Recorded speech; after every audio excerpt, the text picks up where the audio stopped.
저 얼굴 소연이랑 똑같아. 굳어버린 유나의 얼굴 뒤 복도에서 들려온 건 해소리의 가늘고 끊어지는 기침 소리였다. 아이 데리고 면접장에 오는 것부터가 이미 문제 아닙니까? 그 순간 문을 박차고 들어온 청소부 할머니. 저 아이 숨이 안 쉬어져요. 빨리 나가 보세요. 파래진 입술, 꺼져가는 산소통 바늘 앞에서 유나는 손이 피나도록 밸브를 돌렸다. 아이를 부둥켜 안고 오열하는 그녀 뒤에서 할머니는 떨리는 눈으로 속삭였다. 구독은 인연, 좋아요는 마음. 함께 이어가 주시면 감사드리겠습니다. 새벽 5시 부산 영도의 항구 바람은 차갑고 짠 비린내를 실어 날랐습니다. 반지하 월세방 창문 틈으로 스며드는 냉기를 막으려 정윤아는 낡은 이불로 문틈을 또 한 번 막아 넣었습니다. 29가지만 그녀의 손등은 30 후반처럼 거칠고 트여 있었습니다. 엄마 추워. 작은 목소리가 들려왔습니다. 4살 해소리가 이불 속에서 가늘게 숨을 몰아쉬고 있었습니다. 유나는 재빨리 아이 곁으로 다가가 산소통 연결 상태를 확인했습니다. 튜브가 제대로 코에 고정되어 있는지, 산소 잔량이 충분한지, 이 확인 작업은 이제 그녀에게 숨 쉬는 것만큼이나 자연스러운 일이 되어버렸습니다. 괜찮아, 해소라. 엄마가 이불 하나 더 덮어줄게. 유나는 자신이 덮고 있던 얇은 담요를 아이에게 덮어주었습니다. 해소리는 선천성 호흡기 협착 증세를 가지고 태어났습니다.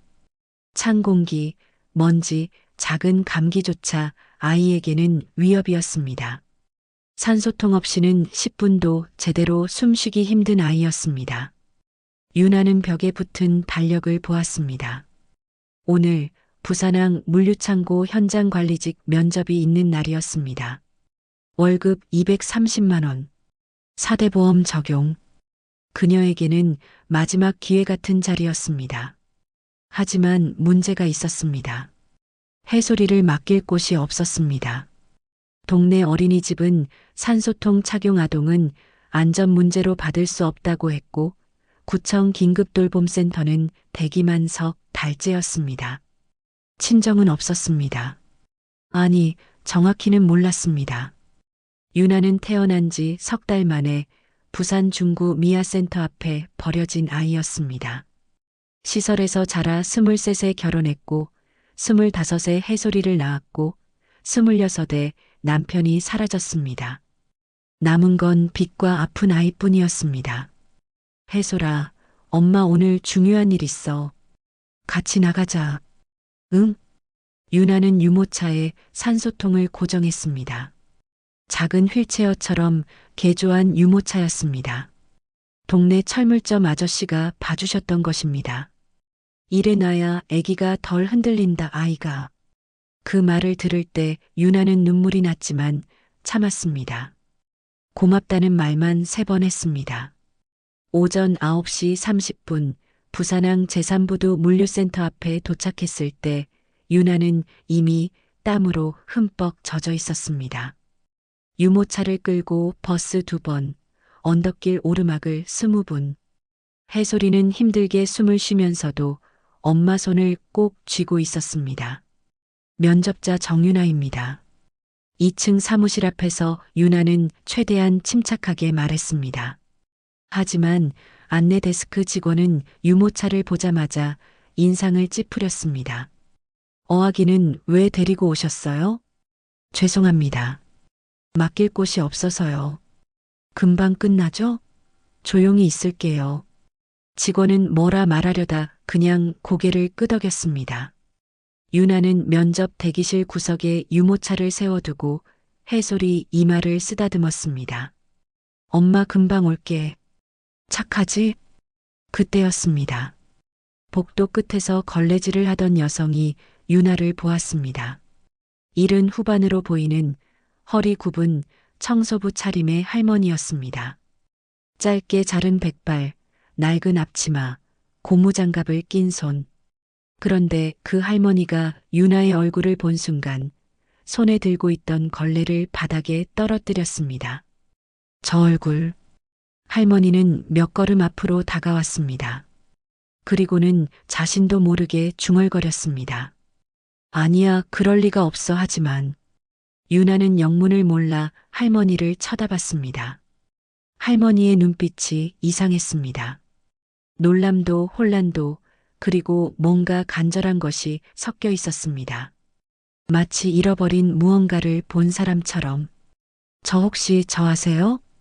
유나가 조심스럽게 물었지만 할머니는 대답 대신 그저 유나의 얼굴을 뚫어져라 보기만 했습니다. 그리고는 떨리는 손으로 자신의 입을 막았습니다. 면접자 정유나 씨, 들어오세요. 면접실 문이 열렸습니다. 유나는 할머니에게 작게 고개를 숙이고 안으로 들어갔습니다. 면접관은 중년 남성 2명이었습니다.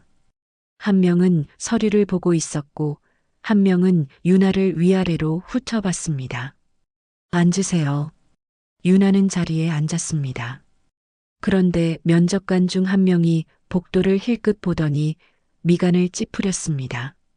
밖에 유모차 본인 거죠? 네, 죄송합니다. 오늘만 어쩔 수 없어서요. 현장 관리직인데 아이 돌봄 문제 없으세요? 네, 괜찮습니다. 낮 시간 돌봄은 곧 해결될 예정입니다. 사실 거짓말이었습니다. 하지만 이 자리를 놓치면 안 됐습니다. 유나는 서류를 꺼내며 최대한 차분하게 말을 이어갔습니다. 저는 지난 2년간 부두하역 보조로 일하며 컨테이너 입출고 시스템을 익혔고 물류 안전관리 자격증도 취득했습니다. 체력도 자신 있습니다. 면접관이 서류를 넘기며 물었습니다. 결혼은 하셨나요? 네. 남편분은 뭐 하시나요? 유나는 잠시 말을 멈췄습니다. 그리고 담담하게 대답했습니다. 지금은 연락이 안 됩니다. 면접관 둘은 서로 눈빛을 주고받았습니다. 그 순간 복도에서 해소리의 기침 소리가 들렸습니다. 작고 가늘지만 분명히 들렸습니다. 유나는 본능적으로 고개를 돌렸지만 자리에서 일어나지 않았습니다. 지금 나가면 면접은 끝이었습니다. 면접관 중 한 명이 차갑게 말했습니다. 정유나 씨, 솔직히 말씀드리자면 우리 현장은 24시간 교대 근무 체계고요. 아이 키우시는 분이 감당하기 쉽지 않습니다. 게다가 아이가 아픈 것 같은데 이런 상황에서 일을 제대로 하실 수 있겠습니까? 유나는 입술을 깨물었습니다. 손이 떨렸지만 주먹을 쥐어 참았습니다. 할 수 있습니다. 제가 이 일이 필요합니다. 필요한 건 알겠는데 우리가 필요한 건 일 잘하는 사람이거든요. 아이 데리고 면접 오시는 거부터가 이미 바로 그때였습니다. 면접실 문이 벌컥 열렸습니다. 아까 그 청소부 할머니였습니다. 숨을 헐떡이며 들어온 할머니는 유나를 똑바로 보며 다급하게 외쳤습니다. 저 아이 숨이 안 쉬어져요. 빨리 나가보세요. 유나는 의자를 박차고 일어나 복도로 뛰쳐나갔습니다.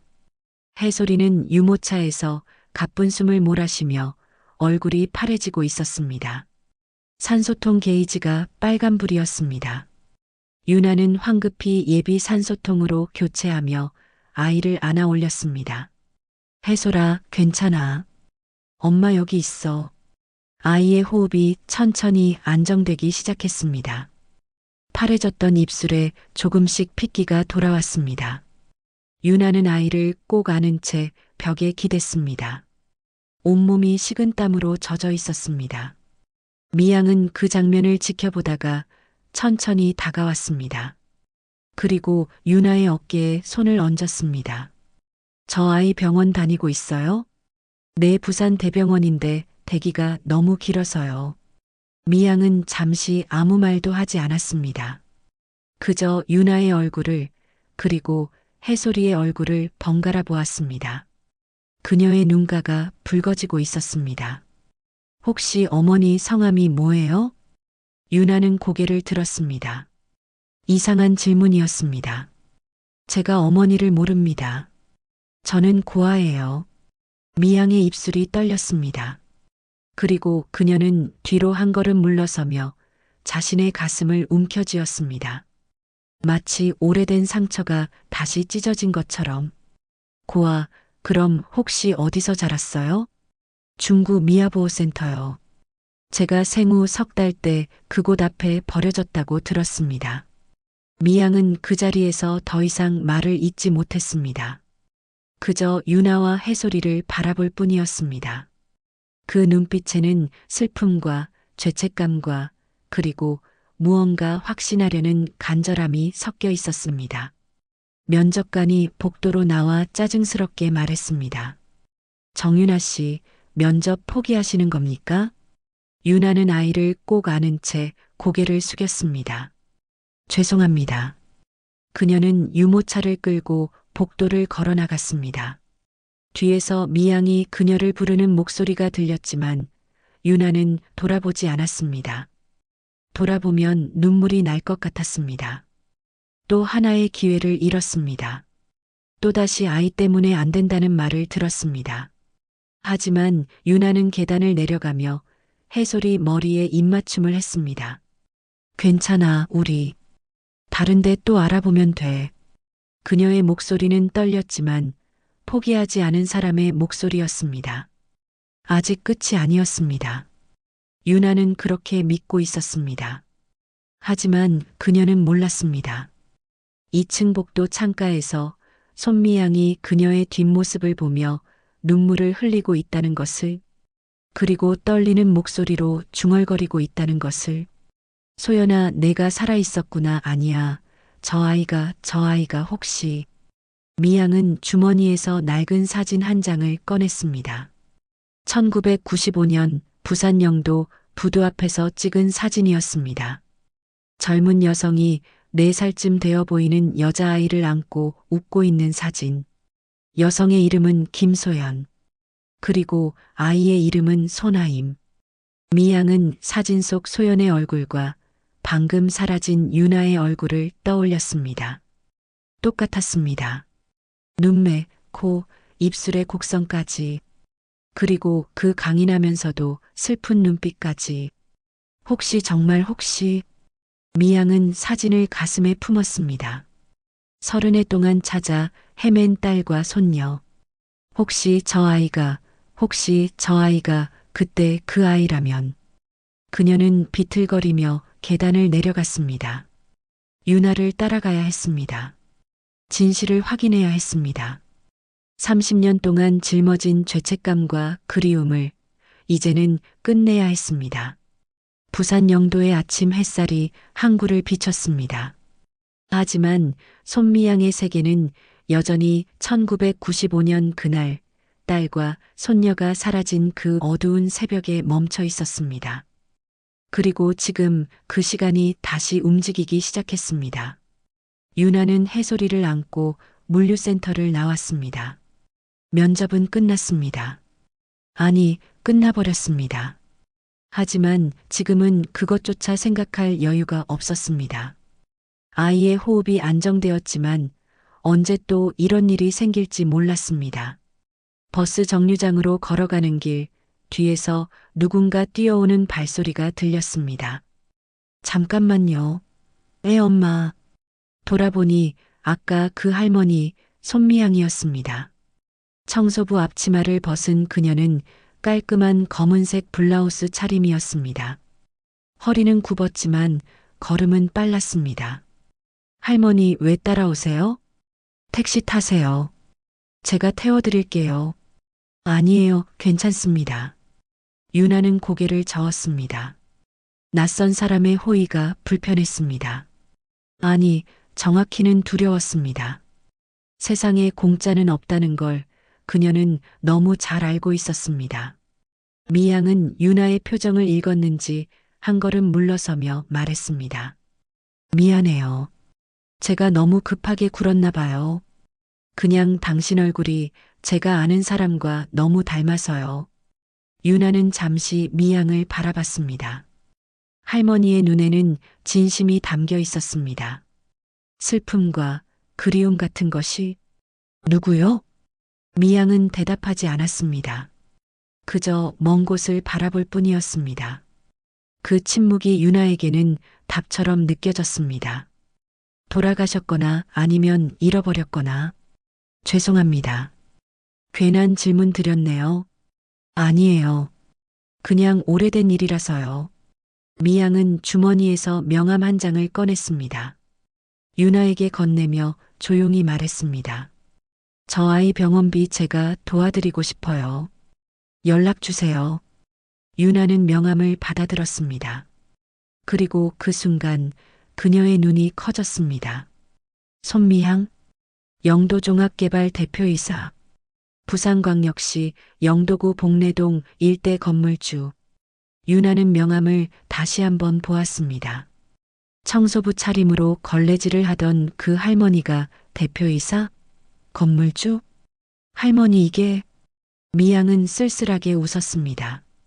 사람들이 절 청소부인 줄 알더라고요. 뭐 실제로 청소도 하니까 틀린 말은 아니에요. 저는 아침마다 제 건물들을 돌면서 직접 청소를 해요. 그게 제 일상이에요. 왜요? 바쁘면 생각을 안 하게 되잖아요. 미양의 목소리에는 오래된 고통이 배어 있었습니다. 유나는 더 이상 묻지 않았습니다. 누구에게나 말하고 싶지 않은 과거가 있다는 걸 그녀도 알고 있었습니다. 고맙습니다. 하지만 저는 괜찮아요. 유나는 명함을 돌려주려 했습니다. 하지만 미양은 받지 않았습니다. 가지고 계세요. 언젠가 필요할 때가 올 거예요. 미양은 그 말을 남기고 돌아섰습니다. 유나는 그녀의 뒷모습을 보다가 명함을 주머니에 넣었습니다. 왜 그랬는지는 스스로도 몰랐습니다. 그날 오후 손미양은 영도 복내동에 있는 자신의 사무실로 돌아왔습니다. 10층짜리 건물의 최상층, 창밖으로는 부산항 전체가 내려다 보였습니다. 하지만 미양은 그 풍경을 보지 않았습니다. 책상 서랍에서 낡은 상자 하나를 꺼냈습니다. 상자 안에는 오래된 사진들과 신문 스크랩이 가득했습니다. 미양은 그 중 하나를 꺼내 펼쳤습니다. 부산항 재개발 지역 모녀 실종 사건 1995년 3월 18일 신문 기사 옆에는 두 사람의 사진이 있었습니다. 29살의 여성 김소연과 4살배기 여자아이 손아임, 미양의 딸과 손녀였습니다. 미양은 사진을 쓰다듬으며 중얼거렸습니다. 소연아 하임아 미안해. 엄마가 할머니가 너희를 못 지켰어. 1995년 3월 부산 영도는 대규모 재개발이 한창이었습니다. 미양은 당시 영도에서 작은 부동산 중개업을 하고 있었습니다. 가난했지만 성실했고 딸 소연과 손녀 하임과 함께 행복하게 살고 있었습니다. 그런데 재개발 사업이 시작되면서 모든 게 달라졌습니다. 미양이 중개하던 땅 중 일부가 재개발 구역에 포함되었고 거기에는 불법적인 토지 매매가 얽혀 있었습니다. 미양은 그것을 알게 되었습니다. 구청 공무원과 건설업자들이 주민들을 속이고 헐값에 땅을 빼앗고 있다는 것을. 미양은 고민 끝에 그 사실을 신문사에 제보했습니다. 하지만 그 이후 협박이 시작되었습니다. 전화로, 쪽지로, 그리고 직접 찾아와서 입 닥치지 않으면 딸과 손녀가 어떻게 될지 모른다는 협박. 미양은 두려웠지만 물러서지 않았습니다. 정의를 믿었습니다. 법을 믿었습니다. 하지만 그녀가 믿었던 것들은 그녀를 지켜주지 못했습니다. 1995년 3월 18일 소연이 하임을 데리고 시장에 갔다가 돌아오지 않았습니다. 미양은 미친 듯이 찾아다녔습니다. 경찰에 신고했고 동네방네 전단지를 붙였고 밤새 거리를 헤맸습니다. 사흘 후 미양의 집 문 앞에 봉투 하나가 놓여 있었습니다. 안에는 하임의 머리끈과 짧은 쪽지가 들어 있었습니다. 입 다물어라. 이미 끝났다. 미양은 그 자리에서 무너졌습니다. 경찰은 수사를 했지만 아무것도 찾지 못했습니다. 아니, 찾으려 하지 않았습니다. 재개발 세력의 압력이 있었던 것입니다. 그 후 미양은 모든 것을 포기했습니다. 제보도 고발도 정의도. 그녀는 그저 살아남기 위해 다시 일을 시작했습니다. 그리고 이상하게도 재개발이 끝난 후 그녀에게 보상금이 들어왔습니다. 억 단위의 돈이었습니다. 피값이었습니다. 미양은 그 돈을 쓸 수 없었습니다. 하지만 버릴 수도 없었습니다. 그래서 그 돈으로 건물을 샀습니다. 하나, 둘, 셋. 30년이 지나는 동안 미양은 부산 영도에서 손꼽히는 건물주가 되었습니다. 하지만 그녀는 행복하지 않았습니다. 돈이 많아질수록, 건물이 늘어날수록 그녀는 더 깊은 죄책감에 빠져들었습니다. 딸과 손녀를 잃은 대가로 얻은 부였습니다. 그래서 그녀는 매일 아침 청소를 했습니다. 자신의 건물을, 자신의 사무실을 자신의 손으로. 그것이 그녀가 할 수 있는 유일한 속죄였습니다. 미양은 사진을 다시 상자에 넣으려다 멈췄습니다. 그리고 오늘 아침 본 유나의 얼굴을 떠올렸습니다. 그 눈매, 그 입술, 그 표정. 손녀 하임과 너무나 닮아 있었습니다. 아니, 닮은 정도가 아니었습니다. 똑같았습니다. 자라서 어른이 된 하임의 모습 그대로였습니다. 설마 아니야. 그럴 리 없어. 하지만 미양의 가슴은 계속 두근거렸습니다. 유나가 고아라고 했습니다. 어렸을 때 버려졌다고 했습니다. 그리고 그 나이가 29이라고 했습니다. 미양은 계산을 해봤습니다. 지금이 2025년. 유나가 29이면 1996년생. 그럼 1995년에는 4살 또는 5살. 미양은 벌떡 일어나 책장에서 오래된 파일 하나를 꺼냈습니다. 199년 부산항 실종 사건 관련 자료들이었습니다. 그 중에서 그녀가 찾은 것은 부산 중구 미아보호센터 1995년 입소 기록이었습니다. 당시 미양은 미친 듯이 모든 자료를 수집했었습니다. 혹시라도 딸과 손녀에 대한 단서가 있을까 싶어서. 그리고 그 자료를 넘기던 미양의 손이 멈췄습니다. 1995년 7월 12일 4-5세 추정 여아 미아센터 앞 발견. 발견 당시 의식 혼미, 심한 영양실조 및 외상 흔적. 신원 확인 불가, 기억상실 증세. 미양의 손이 떨렸습니다. 7월 12일. 소연과 하임이 실종된 지 거의 4달 후였습니다. 당시 미양은 이 기록을 봤습니다. 경찰에게도 보여줬습니다. 혹시 우리 하임이가 아닐까요? 라고 물었습니다. 하지만 경찰은 고개를 저었습니다. 나이는 비슷하지만 얼굴이 너무 상해서 확인이 안 됩니다. 게다가 이 아이는 기억을 전혀 못하고 있어요. DNA 검사를 해보시겠습니까? 미양은 그때 DNA 검사를 신청했습니다. 하지만 결과가 나오기도 전에 그 아이는 다른 시설로 이송되었고 미양은 연락이 끊겼습니다. 그리고 몇 달 후 받은 DNA 검사 결과는 불일치였습니다. 미양은 그때 포기했습니다. 하임이가 아니라면 찾을 수 없다고 생각했습니다. 하지만 지금 생각해보니 그 DNA 검사가 정말 제대로 된 것이었을까? 당시 재개발 세력은 경찰까지 장악하고 있었습니다. 만약 그들이 검사 결과를 조작했다면? 아니야, 그럴 리가. 하지만 미양은 멈출 수 없었습니다. 오늘 본 유나의 얼굴이 계속 머릿속을 떠나지 않았습니다. 그 눈빛, 그 강인함, 그리고 아이를 지키려는 그 모습, 모두 딸 소연을 닮아 있었습니다. 미양은 떨리는 손으로 전화기를 들었습니다. 그리고 오래전부터 알고 지내던 사립탐정에게 전화를 걸었습니다. 여보세요, 강 선생님? 저 손미양입니다. 부탁이 하나 있는데요. 정윤아라는 사람에 대해 알아봐 주실 수 있나요? 네, 29살이고요.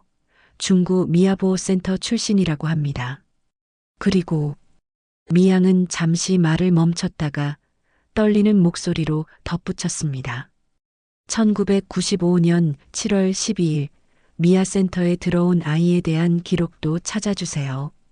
그때 DNA 검사 결과가 있을 텐데 그게 정말 정확한 건지 확인해 주세요. 전화를 끊은 미양은 창밖을 바라봤습니다. 부산항의 불빛이 반짝이고 있었습니다. 30년 전 그 항구 어딘가에서 딸과 손녀가 사라졌습니다. 그리고 지금 30년 만에 손녀가 돌아온 것일까요? 미양은 사진을 다시 꺼내 들었습니다. 4살 하임의 얼굴과 오늘 본 29살 유나의 얼굴을 떠올렸습니다. 그리고 중얼거렸습니다. 하임아, 정말 내가 살아있는 거니? 그날 밤 유나는 반지하 방에서 해소리를 재우고 있었습니다. 아이는 산소통을 코에 끼운 채 편안하게 잠들어 있었습니다. 유나는 아이의 이마를 쓰다듬으며 작게 속삭였습니다. 해솔아, 미안해. 엄마가 무능해서 너한테 이렇게밖에 못해줘서. 창밖으로는 부산항의 불빛이 반짝이고 있었습니다. 저 많은 불빛 아래 사는 사람들은 모두 행복할까요? 유나는 문득 그런 생각을 했습니다. 주머니에서 오늘 받은 명함이 만져졌습니다. 손미향, 영도종합개발 대표이사. 유나는 명함을 꺼내 보았습니다. 병원비를 도와주겠다던 그 말이 떠올랐습니다. 아니야. 나 혼자 해낼 수 있어. 유나는 명함을 서랍에 넣었습니다. 하지만 완전히 버리지는 않았습니다. 왜인지는 몰랐지만 그 명함을 버릴 수가 없었습니다. 그리고 유나는 또 몰랐습니다. 자신이 4살 때까지의 기억이 전혀 없다는 것이 이상하다는 걸. 사람들은 모두 어렸을 때 기억은 안 나는 게 정상이라고 했지만 유나의 경우는 달랐습니다. 완전히 철저히 아무것도 기억나지 않았습니다. 마치 누군가 그 기억을 지워버린 것처럼. 그날 밤 부산 영도의 하늘 아래 2 여자가 있었습니다. 한 명은 잃어버린 손녀를 찾으려는 할머니였고, 한 명은 자신의 과거를 모른 채 살아가는 젊은 엄마였습니다. 그리고 그 2 사람은 아직 몰랐습니다. 그들이 30년 전 하나의 비극으로 엮여 있다는 것을. 그리고 그 비극의 진실이 이제 막 수면 위로 떠오르기 시작했다는 것을. 다음 날 아침 6시 유나는 해솔이가 아직 잠든 사이 집을 나섰습니다. 오늘은 부산 남항수산시장에서 하역 일을 하기로 했습니다. 하루 10만 원. 현금 당일 지급. 유나에게는 선택의 여지가 없었습니다. 시장 입구에 도착하자 이미 10여 명의 일용직 노동자들이 모여 있었습니다. 대부분 50대 이상의 남성들이었고 유나 같은 젊은 여성은 드물었습니다. 현장 감독이 사람들을 훑어보더니 유나를 가리켰습니다. 아가씨, 힘들어요. 감당 안 될 텐데. 할 수 있습니다. 유나의 목소리는 단호했습니다. 감독은 어깨를 으쓱하더니 그녀를 포함시켰습니다. 오전 6시 30분부터 오후 3시까지 유나는 쉬지 않고 일했습니다. 20kg짜리 어상자를 나르고 얼음을 깨고 바닥을 청소했습니다. 손에 물집이 잡혔고 허리가 끊어질 것 같았지만 멈추지 않았습니다. 점심시간에도 밥을 빨리 먹고 다시 일터로 돌아왔습니다. 오후 3시 감독이 일당을 나눠줬습니다. 10만 원권 지폐 1장. 유나는 그것을 받아 주머니 깊숙이 넣었습니다. 그리고 재빨리 버스를 타고 집으로 향했습니다. 오후 4시 유나가 반지하 방문을 열었을 때 해솔이는 혼자 바닥에 앉아 블록을 쌓고 있었습니다. 산소통 옆에서 유나는 가슴이 철렁했습니다. 해솔아, 엄마 왔어. 엄마. 아이가 환하게 웃으며 달려왔습니다. 유나는 아이를 안아 올리며 산소통 연결 상태를 확인했습니다. 다행히 이상은 없었습니다. 하지만 아이를 혼자 두고 나온 죄책감이 가슴을 짓눌렀습니다. 혜솔아, 배고프지? 엄마가 맛있는 거 해줄게. 냉장고를 열었습니다. 달걀 3개, 김치, 햇반 2개. 유나는 계란 후라이를 부치고 밥을 데웠습니다. 혜솔이는 작은 숟가락으로 밥을 떠먹으며 물었습니다. 엄마, 오늘 일 힘들었어? 아니, 안 힘들었어. 엄마는 혜솔이 생각하면 안 힘들어. 거짓말이었습니다. 온몸이 쑤셨고 손바닥은 까져서 피가 배어 나왔습니다. 하지만 유나는 웃으며 아이의 머리를 쓰다듬었습니다. 저녁을 먹이고 나서 유나는 서랍에서 낡은 통장을 꺼냈습니다. 잔액 38만 원. 오늘 번 10만 원을 입금하면 48만 원. 다음 주 월세가 50만 원이었습니다. 부족했습니다. 그리고 더 큰 문제가 있었습니다. 혜솔이의 병원비. 부산 대병원에서 연락이 왔습니다. 수술 대기 순서가 다가오고 있다고. 수술비는 약 1,500만 원. 건강보험 적용 후에도 500만 원은 본인 부담이었습니다. 500만 원. 유나에게는 5억 원이나 마찬가지였습니다. 유나는 통장을 덮고 눈을 감았습니다. 그리고 3년 전을 떠올렸습니다. 모든 것이 무너지기 시작한 그때를. 3년 전 유나는 26이었습니다. 남편 박준혁과 결혼한 지 3년째, 혜솔이를 낳은 지 1년째였습니다. 준혁은 중고차 딜러였습니다. 수입은 불규칙했지만 나쁘지 않았습니다. 유나는 혜솔이를 키우며 집에 있었고 그들은 작지만 행복한 가정을 꾸리고 있었습니다. 하지만 혜솔이가 돌이 지나면서 이상 증세가 나타났습니다. 숨을 쉴 때마다 쌕쌕거리는 소리가 났고 조금만 울어도 얼굴이 파래졌습니다. 병원에 갔더니 진단이 나왔습니다. 선천성 호흡기 협착증. 수술이 필요하다고 했습니다. 수술비는 1,000만 원. 준혁은 괜찮아. 내가 어떻게든 마련할게라고 했습니다. 그리고 그는 정말로 돈을 마련하려 했습니다. 대출을 받고 지인들에게 빌리고 심지어 사채까지 손을 댔습니다. 하지만 중고차 사기를 당했습니다. 준혁이 믿었던 거래처가 차량 대금을 들고 사라진 것입니다. 3,000만 원. 순식간에 모든 것이 무너졌습니다. 준혁은 점점 이상해졌습니다.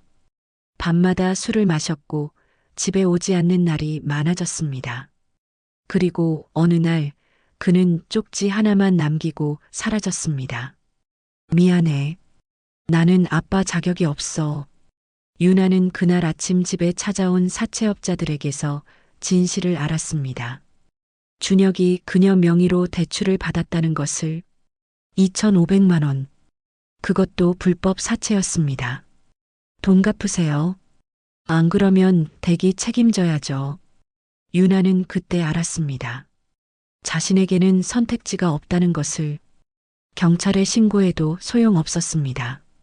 남편 명의가 아니라 자신의 명의였으니까 법적으로 그녀가 책임져야 했습니다. 그 후 3년 유나는 빚을 갚기 위해 살았습니다. 하루 벌어 하루 사는 살. 일용직, 청소, 하역, 무엇이든 했습니다. 혜솔이를 업고 유모차에 태우고 혼자 두고 그렇게 간신히 버텨왔습니다. 지금까지 갚은 빚은 1,000만 원. 남은 빚은 2,300만 원. 이자까지 합치면 더 많았습니다. 끝이 보이지 않았습니다. 현재로 돌아온 유나는 벽시계를 보았습니다. 밤 9시. 혜솔이는 이미 잠들어 있었습니다. 유나는 아이 옆에 누워 작게 속삭였습니다. 혜솔아, 미안해. 엄마가 무능해서 아빠가 없어서. 그때 휴대폰이 울렸습니다. 모르는 번호였습니다.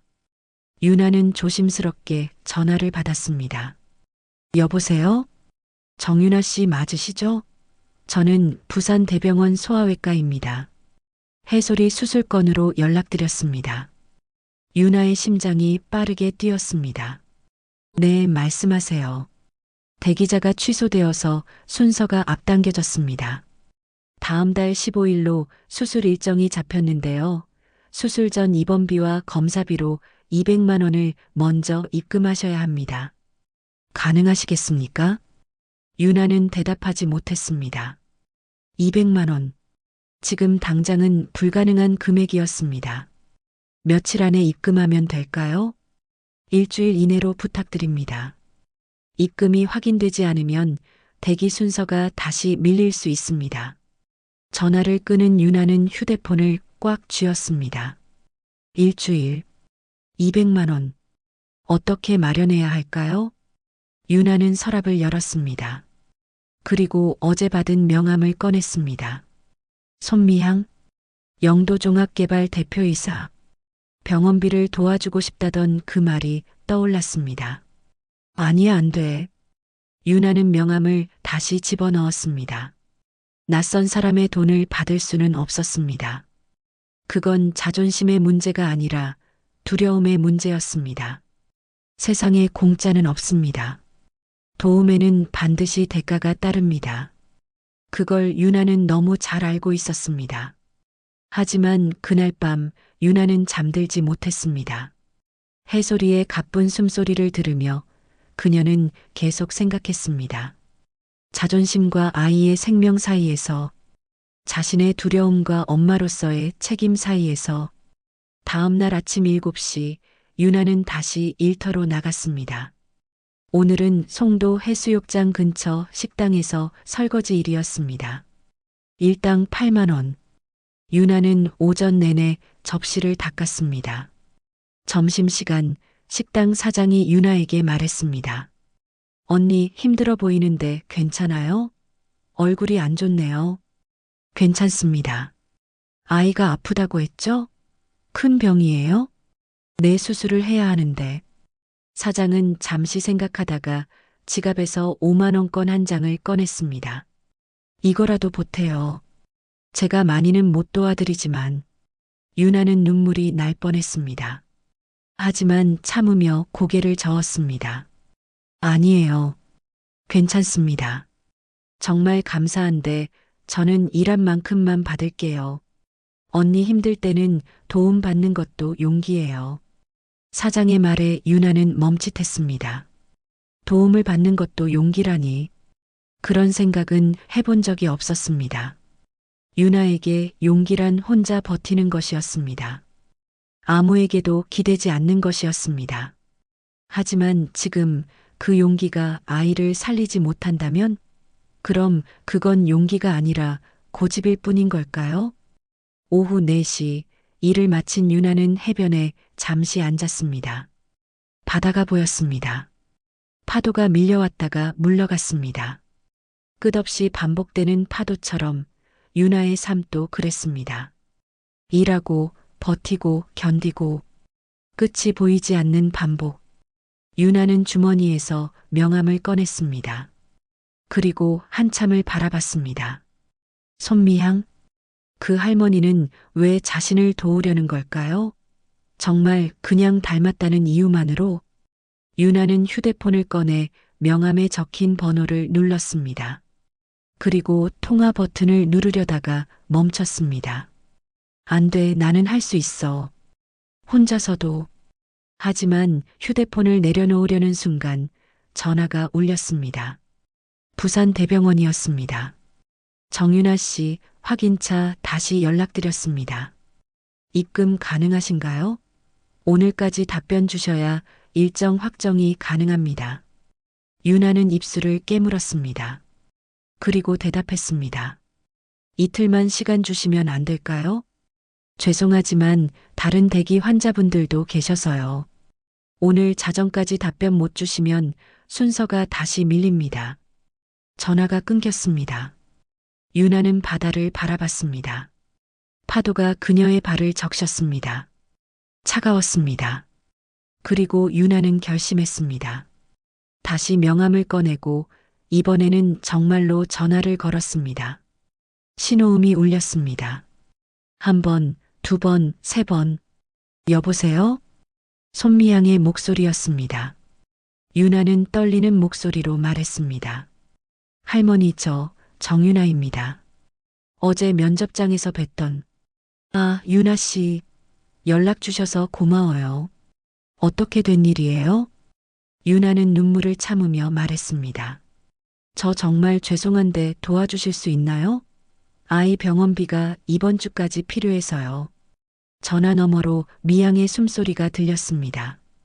그리고 그녀가 말했습니다. 유나 씨, 지금 어디 있어요? 제가 바로 갈게요. 저녁 6시 30분, 송도 해수욕장 근처 작은 카페에서 유나는 손미양을 기다리고 있었습니다. 창밖으로 어두워지는 바다가 보였습니다. 유나의 손은 계속 떨렸습니다. 낯선 사람에게 도움을 청한다는 것이 이렇게 어려운 일인지 몰랐습니다. 30분 후 카페 문이 열리며 미양이 들어왔습니다. 검은색 코트를 입은 그녀는 어제 본 청소부 할머니와는 다른 모습이었습니다. 품이 있고 단단해 보였습니다. 미양은 유나를 발견하고 다가와 앉았습니다. 오래 기다렸어요? 아니에요. 감사합니다. 바쁘실 텐데 와주셔서. 미양은 유나의 얼굴을 찬찬히 보았습니다. 그 시선이 유나를 불편하게 만들었습니다. 마치 무언가를 확인하려는 듯한 눈빛이었습니다. 할머니, 왜 그렇게 보세요? 미양은 잠시 망설이다가 말했습니다. 미안해요. 그냥 당신을 보면 옛날 생각이 나서요. 제가 누구랑 닮았다고 하셨죠? 응. 내가 아는 사람이랑 아주 많이 닮았어요. 유나는 더 묻지 않았습니다. 대신 조심스럽게 말을 꺼냈습니다. 할머니, 저 정말 죄송하지만 200만 원만 빌릴 수 있을까요? 제가 꼭 갚을게요. 조금씩이라도 매달 갚겠습니다. 미양은 고개를 저었습니다. 빌려주는 게 아니에요. 그냥 드리는 거예요. 아니에요. 그럴 순 없어요. 제가 반드시 갚을게요. 유나 씨, 들어봐요. 미양의 목소리가 진지해졌습니다. 나는 지금 돈이 많아요. 쓸 데도 없고 물려줄 사람도 없어요. 그냥 당신 같은 사람을 보면 도와주고 싶어지는 거예요. 제발 받아줘요.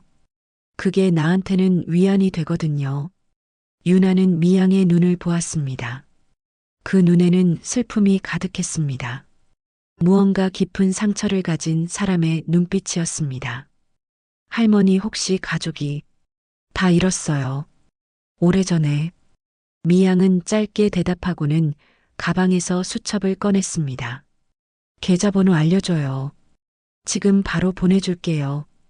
그리고 앞으로 병원비 더 필요하면 언제든 연락해요. 할머니, 대신 한 가지만 부탁해도 될까요? 유나는 긴장했습니다. 역시 대가가 있었습니다. 미양은 조심스럽게 물었습니다. 당신 어렸을 때 기억나요? 네.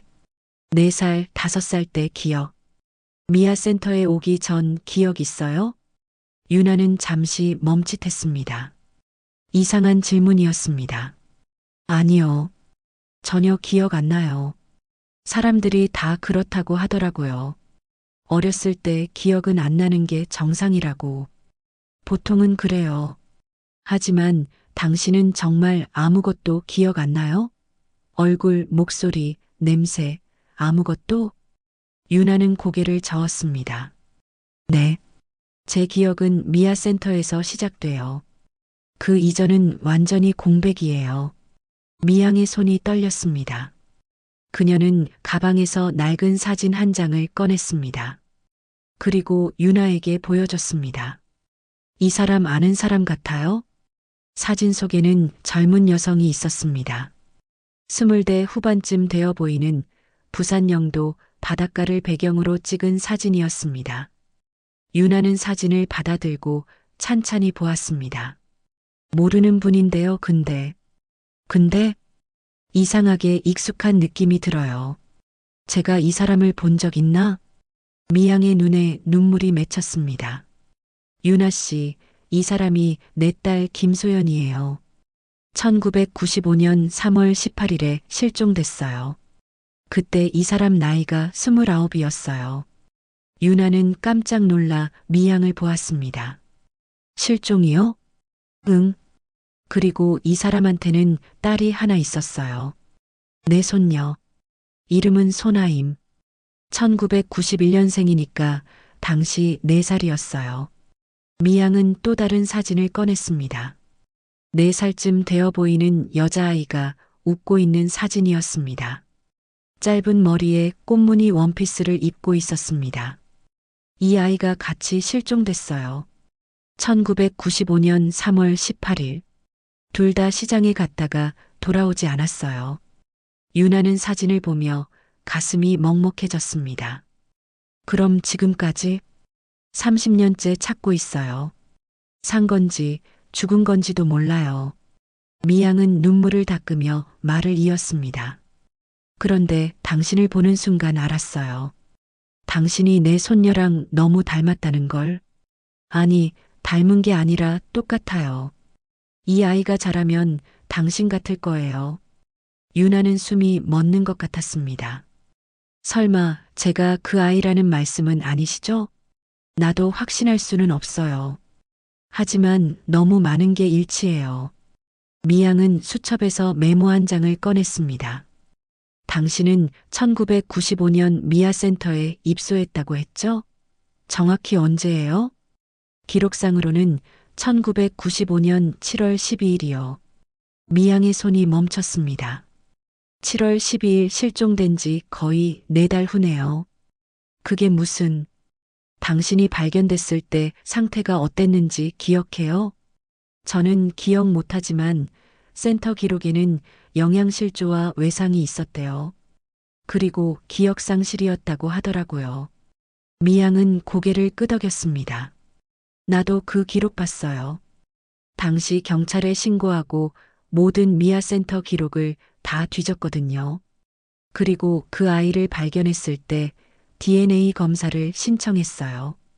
검사 결과는요? 불일치라고 나왔어요. 그래서 포기했어요. 내 손녀가 아니라고 생각했죠. 미양은 유나의 손을 잡았습니다.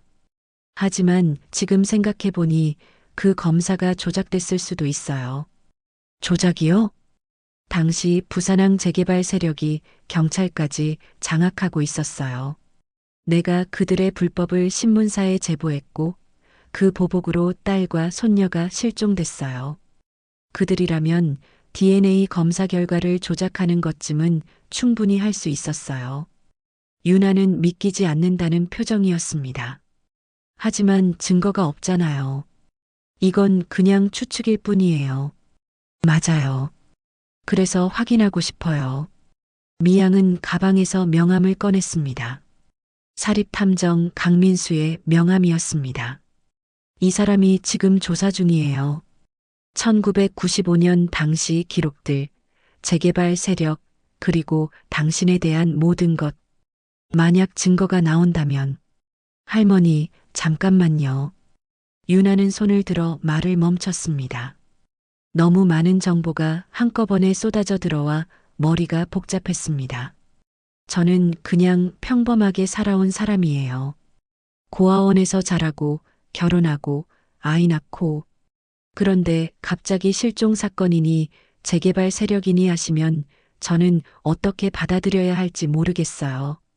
유나 씨, 그리고 설령 제가 정말 그 손녀라고 해도 저는 아무것도 기억 못해요. 30년 전 일을 지금 와서 밝혀낸들 뭐가 달라지겠어요? 미양은 슬픈 눈으로 유나를 보았습니다. 달라져요. 적어도 나한테는. 나는 30년 동안 죄책감에 살았어요. 내가 딸과 손녀를 지키지 못했다는 죄책감. 그런데 만약 당신이 내 손녀라면 내가 완전히 잃은 게 아니에요. 아직 찾을 수 있어요. 유나는 미양의 간절한 눈빛을 보며 가슴이 아팠습니다. 하지만 동시에 두려웠습니다. 자신의 과거가 밝혀진다는 것이 어떤 결과를 가져올지 알 수 없었습니다. 할머니, 저는 생각할 시간이 필요해요. 물론이에요. 천천히 생각해요. 나는 기다릴 수 있어요. 미양은 봉투 하나를 유나에게 건넸습니다. 일단 이거 받아요. 병원비로 쓰세요. 그리고 이건 조건 없는 도움이에요. 당신이 내 손녀가 아니어도 상관없어요. 유나는 봉투를 받았습니다. 손에 무게가 느껴졌습니다. 현금이었습니다. 할머니 정말 감사합니다. 고맙긴요. 나야말로 고마워요. 당신을 만나서. 두 사람은 카페를 나왔습니다. 밤바다 바람이 차가웠습니다. 미양은 유나에게 택시비를 건네며 말했습니다. 조심히 들어가요. 그리고 생각 정리되면 언제든 연락해요. 네, 할머니. 유나는 택시를 타고 집으로 향했습니다. 차창 밖으로 부산 시내의 불빛이 스쳐 지나갔습니다. 유나는 봉투를 열어봤습니다. 5만 원권 지폐가 가득 들어 있었습니다. 세어보니 250만 원이었습니다. 눈물이 났습니다. 고마움과 미안함과 그리고 혼란스러움이 뒤섞인 눈물이었습니다. 그날 밤 유나는 해소리를 재우고 난 후 오랫동안 잠들지 못했습니다. 미양이 보여준 사진들이 계속 떠올랐습니다.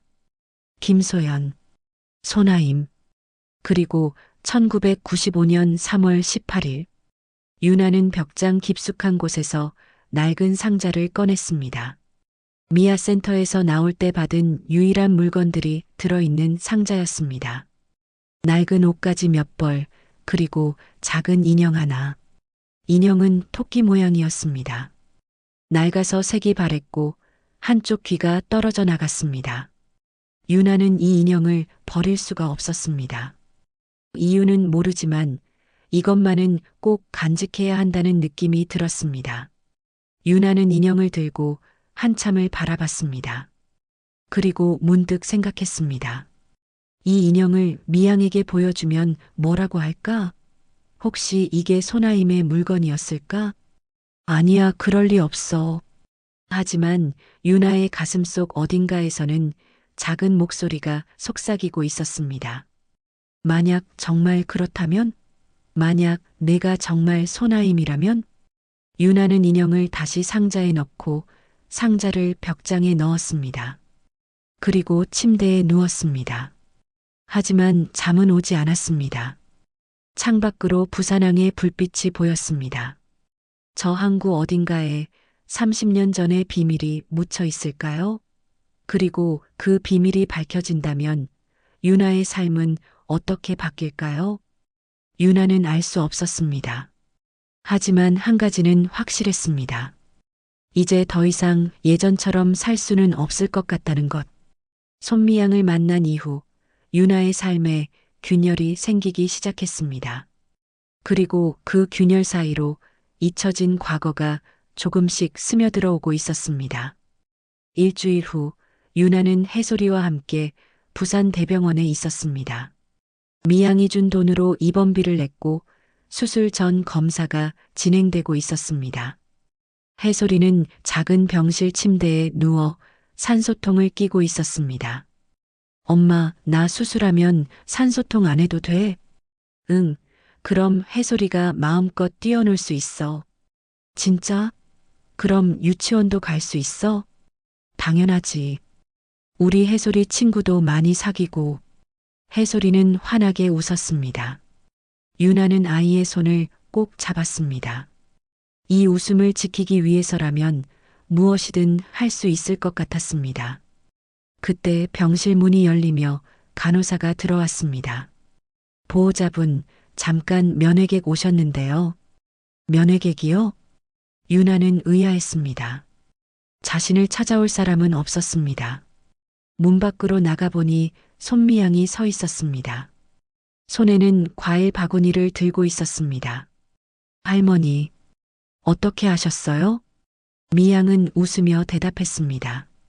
어제 전화했는데 안 받으시길래 혹시 병원 오셨나 싶어서요. 수술 잘 됐는지 궁금했어요. 미양은 병실로 들어가 해솔이를 보며 부드럽게 미소 지었습니다. 안녕, 해솔아. 할머니가 맛있는 거 가져왔어. 할머니 누구세요? 엄마 친구야. 해솔이 빨리 나았으면 좋겠어서 왔어. 해솔이는 순수한 눈으로 미양을 보며 웃었습니다. 미양은 아이의 머리를 쓰다듬으며 눈가가 붉어졌습니다. 유나는 그 모습을 지켜보며 가슴이 먹먹했습니다. 잠시 후 두 사람은 병원 옥상 정원으로 나왔습니다. 부산 시내가 한눈에 보였습니다. 미양은 난간에 기대어 말했습니다. 유나 씨, 생각은 좀 정리됐어요? 아직은 잘 모르겠어요. 너무 혼란스러워요. 당연해요. 나도 30년 만에 이런 일을 겪으니까 머리가 복잡해요. 미양은 잠시 망설이다가 말을 이었습니다. 그런데 유나 씨한테 보여줄 게 있어요. 미양은 가방에서 두꺼운 파일을 꺼냈습니다. 사립탐정한테 받은 자료예요. 1995년 부산항 재개발 관련 문서들이에요. 유나는 파일을 받아 펼쳤습니다. 오래된 신문 스크랩, 토지 매매 기록, 그리고 경찰 보고서, 사본들이 가득했습니다. 이게 다 뭐예요? 증거들이에요. 당시 재개발 세력이 얼마나 불법적으로 일을 진행했는지. 미양은 파일에서 한 장의 문서를 꺼내 유나에게 보여줬습니다. 이것 봐요. 1995년 2월 부산 영도 재개발 구역 토지 매매 명단이에요. 여기 보면 주민들이 시세의 3분의 1도 안 되는 가격에 땅을 팔았어요. 강제로요. 강제로요? 응. 협박하고 위협하고 심지어 폭력도 썼어요. 안 팔겠다는 사람들은 밤에 집에 불이 나거나 가게가 부서지거나 했어요. 유나는 문서를 보며 놀랐습니다. 명단에는 수십 명의 이름이 있었고 그들이 받은 보상금은 턱없이 적었습니다. 그런데 경찰은요? 경찰도 한통속이었어요. 구청 공무원, 건설업자, 경찰 다 연결되어 있었어요. 미양의 목소리가 떨렸습니다. 나는 그걸 참을 수 없었어요. 내 이웃들이 당하는 걸 보고만 있을 수 없었어요. 그래서 증거를 모았어요. 계약서 사본, 녹음 파일, 증언들. 그리고 신문사에 제보했어요. 그래서요? 기사가 나갔어요. 1995년 3월 10일자 부산일보에 부산항 재개발 의혹, 불법 토지 매매 정황 포착. 꽤 큰 기사였어요. 미양은 신문 스크랩을 보여줬습니다. 실제로 일면에 실린 기사였습니다. 그리고 일주일 후 내 딸과 손녀가 실종됐어요. 유나는 숨을 멈췄습니다. 설마 보복이었어요. 재개발 세력의 경고였어요. 입 닥치지 않으면 가족이 위험하다는. 미양은 또 다른 문서를 꺼냈습니다. 낡은 쪽지였습니다. 손으로 쓴 글씨가 삐뚤삐뚤했습니다. 손미양, 마지막 경고다. 입 다물어라. 내 딸과 손녀는 안전한 곳에 있다. 계속 떠들면 둘 다 죽는다. 유나는 쪽지를 보며 몸서리쳤습니다. 이걸 경찰에는 당연히 신고했죠. 하지만 경찰은 제대로 수사하지 않았어요. 아니, 못했어요. 재개발 세력이 경찰 고위층까지 매수했으니까요. 미양은 눈물을 닦으며 말을 이었습니다. 나는 미쳐버릴 것 같았어요. 딸과 손녀가 어디 있는지, 살아있는지조차 몰랐어요. 그리고 나 때문에 그렇게 됐다는 죄책감에 매일 밤 악몽을 꿨어요. 할머니. 그러다 3개월 후 보상금이 들어왔어요. 내 명의로 된 땅들이 재개발 구역에 포함됐다면서 2억 원이 입금됐어요. 유나는 눈이 커졌습니다. 2억 원이요? 응. 피값이었어요. 입 다물라는 뜻이었어요. 나는 그 돈을 받고 완전히 무너졌어요. 딸과 손녀를 돈으로 산 거나 마찬가지니까. 미양은 난간을 꽉 쥐었습니다. 하지만 나는 그 돈을 쓸 수가 없었어요. 그래서 건물을 샀어요. 하나, 둘, 계속. 돈이 생기면 또 건물을 샀어요. 그렇게 30년이 지나니까 나는 부자가 되어 있었어요. 하지만 행복하지 않았어요. 단 하루도. 유나는 미양의 손을 잡았습니다. 그 손은 차갑고 떨리고 있었습니다. 할머니, 그래서 매일 청소를 하시는 거예요? 응. 청소하면 생각을 덜 하게 돼요. 몸을 움직이면 마음이 조금 편해져요. 그게 내가 할 수 있는 유일한 속죄였어요. 두 사람은 한동안 말없이 서 있었습니다. 바람이 불어왔습니다. 부산항 쪽에서 오는 짠 바람이었습니다. 유나가 조심스럽게 물었습니다. 할머니, 그 재개발 세력은 지금 어떻게 됐어요? 아직도 건재해요. 그들 중 몇 명은 지금 부산에서 유명한 건설업자가 됐어요. 부자가 됐고 명망 있는 사람이 됐어요. 미양의 목소리에 분노가 섞였습니다. 그들은 아무 처벌도 받지 않았어요. 불법으로 땅을 빼앗고 사람들을 협박하고 내 가족을 빼앗아 갔는데도 그냥 잘 살고 있어요. 그럼 지금이라도 고발할 수는 없나요? 공소시효가 지났어요. 30년 전 일이니까. 게다가 증거도 부족해요. 내가 가진 건 정황 증거들 뿐이에요. 미양은 유나를 똑바로 보았습니다. 그런데 유나 씨, 만약 당신이 정말 내 손녀라면 얘기가 달라져요. 왜요? 당신이 살아있다는 것 자체가 증거가 되니까요. 실종 사건이 단순 실종이 아니라 납치였다는 걸 증명할 수 있어요. 그리고 납치는 공소시효가 더 길어요. 유나는 복잡한 표정이었습니다. 하지만 저는 아무것도 기억 못해요. 증언도 못해요. 그래도 DNA 검사는 할 수 있어요.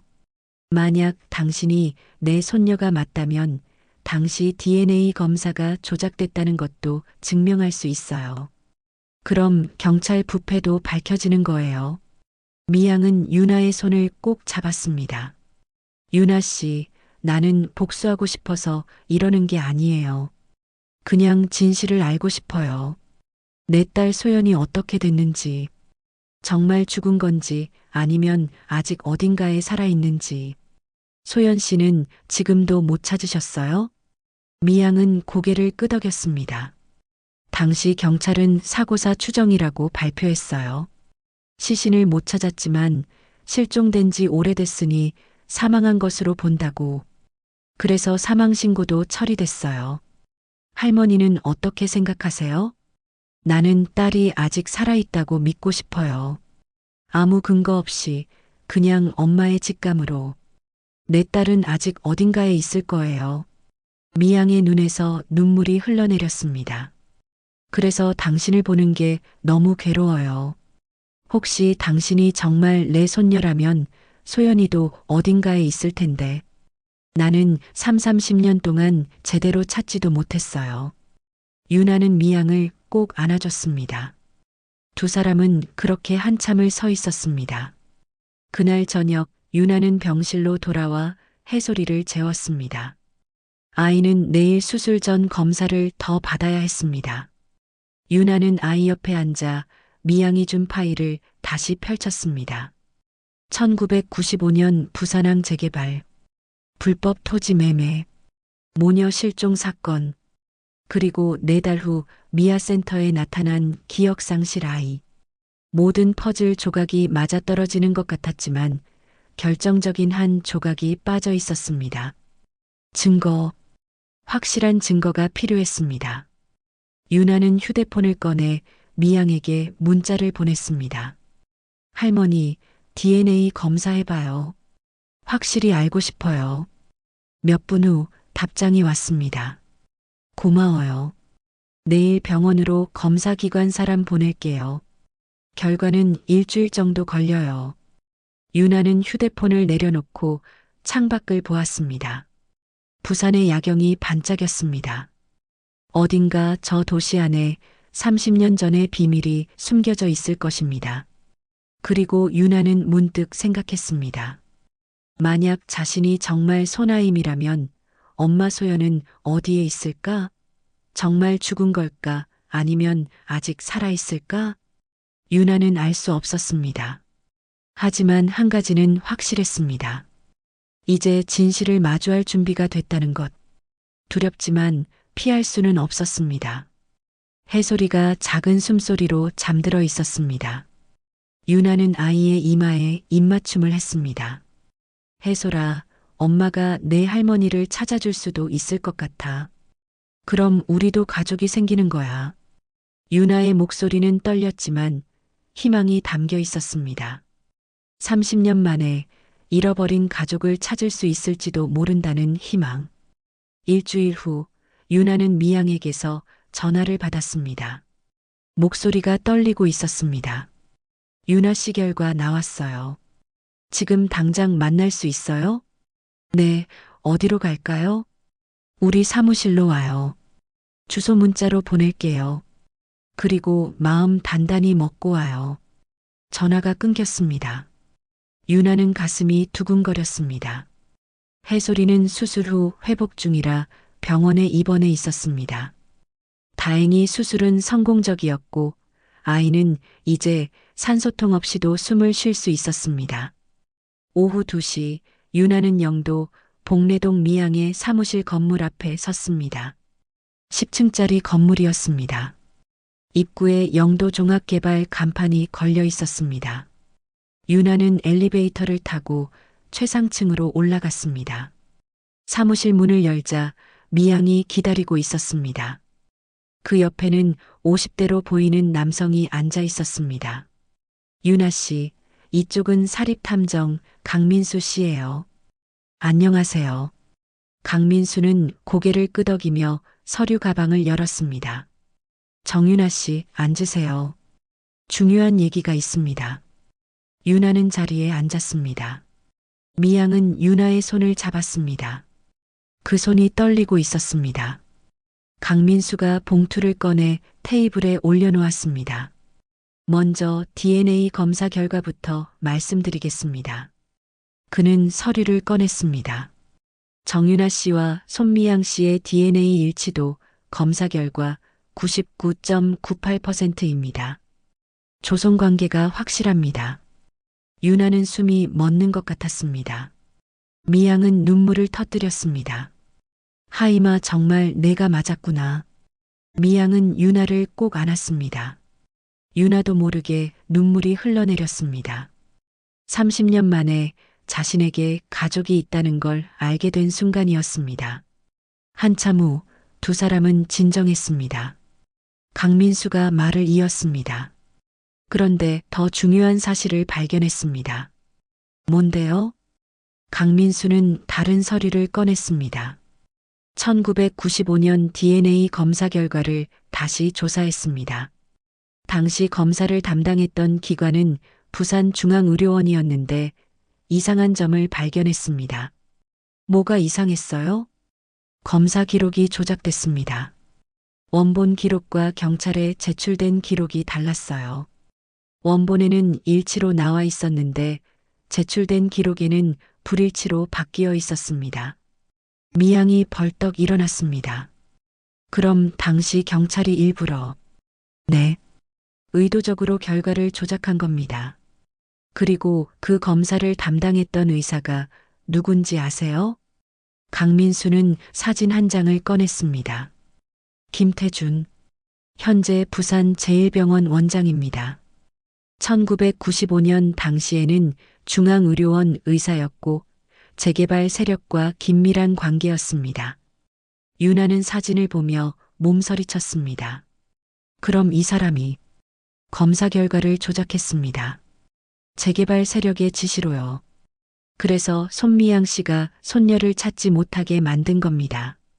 미양은 주먹을 쥐었습니다. 그 개자식들 내 손녀를 30년 동안 빼앗아 간 거였어. 강민수가 말을 이었습니다. 그리고 더 충격적인 사실이 있습니다. 뭔데요? 강민수는 심호흡을 하고 말했습니다. 김소연 씨, 윤아 씨의 어머니요. 살아있습니다. 순간 방 안이 조용해졌습니다. 윤아와 미양은 믿을 수 없다는 표정으로 강민수를 보았습니다. 뭐라고요? 김소연 씨가 살아있습니다. 부산영도 폐창고에 은닉되어 있습니다. 미양은 의자를 붙잡고 주저앉았습니다. 어떻게 그럴 수가. 강민수는 또 다른 서류를 꺼냈습니다. 제가 재개발 세력을 추적하던 중 익명의 제보를 받았습니다. 영도 제3부두 폐창고에 오랫동안 감금된 사람이 있다는 제보였어요. 조사해보니 김소연 씨였습니다. 어떤 상태예요? 왜 30년 동안 거기 있었어요? 강민수의 표정이 어두워졌습니다. 상태가 좋지 않습니다. 정신질환을 앓고 계십니다. 장기간 감금과 트라우마로 인해 현실 인식이 어려운 상태예요. 윤아는 손으로 입을 막았습니다. 미양은 눈물을 흘리며 말했습니다. 왜 죽이지 않고 30년 동안 가둬뒀어요? 증거인멸이 두려워서였던 것 같습니다. 죽이면 시신이 발견될 수도 있고 살인죄로 처벌받을 수 있으니까요. 그래서 살려두되 세상과 완전히 단절시킨 겁니다. 강민수는 사진 몇 장을 꺼냈습니다. 폐창고 내부 사진이었습니다. 어두컴컴하고 더러운 공간에 작은 방이 하나 있었습니다. 여기서 30년을 살았습니다. 재개발 세력이 관리인을 두고 최소한의 식사와 생필품만 제공했습니다. 완전히 감옥이었죠. 윤아는 사진을 보며 울음을 터뜨렸습니다. 자신의 엄마가 30년 동안 저런 곳에 갇혀 있었다니. 지금은 어디 있어요? 아직 그곳에 있습니다. 제가 며칠 전에 발견했지만 함부로 옮기면 재개발 세력이 눈치챌 수 있어서 일단 지켜보고 있습니다. 미양이 벌떡 일어났습니다. 당장 가야죠. 내 딸을 당장 구해와야죠. 손 사장님, 진정하세요. 지금 성급하게 움직이면 위험합니다. 재개발 세력은 아직도 막강합니다. 그들이 눈치채면 증거를 인멸할 수도 있어요. 그럼 어떻게 하라고요? 강민수가 차분하게 말했습니다. 경찰에 신고해야 합니다. 하지만 일반 경찰이 아니라 검찰 쪽으로 직접 가야 합니다. 제가 아는 검사가 있는데 신뢰할 만한 사람입니다. 그 사람이 도와줄까요? 이 정도 증거면 충분합니다. DNA 검사 결과, 조작된 기록, 그리고 생존한 피해자까지 재개발 세력을 기소할 수 있습니다. 미양은 잠시 생각하다가 고개를 끄덕였습니다. 알겠어요. 그렇게 하죠. 하지만 빨리 움직여야 해요. 강민수가 윤아를 보았습니다. 윤아 씨, 각오하셔야 합니다. 이 일이 진행되면 언론에 알려질 겁니다. 당신의 삶이 완전히 바뀔 거예요. 윤아는 눈물을 닦으며 말했습니다. 괜찮아요. 엄마를 구할 수 있다면 무슨 일이든 감수하겠어요. 그날 밤 윤아는 병원으로 돌아가 해솔이를 안았습니다. 아이는 건강하게 회복되고 있었습니다. 산소통 없이 편안하게 숨을 쉬고 있었습니다. 해솔아, 엄마한테 할머니가 생겼어. 그리고 해솔이 외할머니도 계셔. 아직 만나진 못했지만 곧 만날 수 있을 거야. 해솔이는 엄마 품에 안겨 물었습니다. 할머니들 좋은 분들이야? 응, 아주 좋은 분들이야. 우리 해솔이 엄청 사랑해 주실 거야. 윤아는 아이를 꼭 안았습니다. 이제 더 이상 혼자가 아니었습니다. 가족이 있었습니다. 찾아야 할 엄마가 있었고 함께 싸워줄 할머니가 있었습니다. 하지만 동시에 두려웠습니다. 재개발 세력과 맞서 싸운다는 것. 그들은 30년 동안 자신의 엄마를 가뒀던 사람들입니다. 윤아와 해솔이도 위험에 처할 수 있었습니다. 윤아는 창밖을 보았습니다. 부산항의 불빛이 반짝였습니다. 저 항구 어딘가에 자신의 엄마가 30년째 갇혀 있습니다. 엄마 조금만 기다려요. 제가 꼭 구해드릴게요. 유나의 목소리는 떨렸지만 단호했습니다. 이제 물러설 수 없었습니다. 진실을 밝히고 엄마를 구하고 정의를 되찾아야 했습니다. 다음 날 아침 9시 미양과 유나는 강민수와 함께 부산지검을 찾았습니다. 검사실로 안내받은 그들은 40대 중반의 여성 검사를 만났습니다. 안녕하세요. 검사 박지연입니다. 박지연 검사는 강민수가 준비한 자료들을 꼼꼼히 살펴봤습니다. DNA 검사 결과, 조작된 기록, 폐창고 사진, 재개발 관련 문서들. 30분 후 박 검사가 말했습니다. 증거가 충분합니다. 즉시 수사에 착수하겠습니다. 김소연 씨 구출이 최우선입니다. 미양이 물었습니다. 언제 움직이실 건가요? 오늘 오후에 바로 출동하겠습니다. 특수부 형사들과 함께 폐창고로 갑니다. 두 분도 동행하시겠습니까? 유나와 미양은 고개를 끄덕였습니다. 당연히 가야죠. 제 딸이에요. 제 엄마예요. 박 검사는 진지한 표정으로 말했습니다. 알겠습니다. 하지만 위험할 수 있으니 저희 뒤에서 대기해 주세요. 그리고 각오하세요.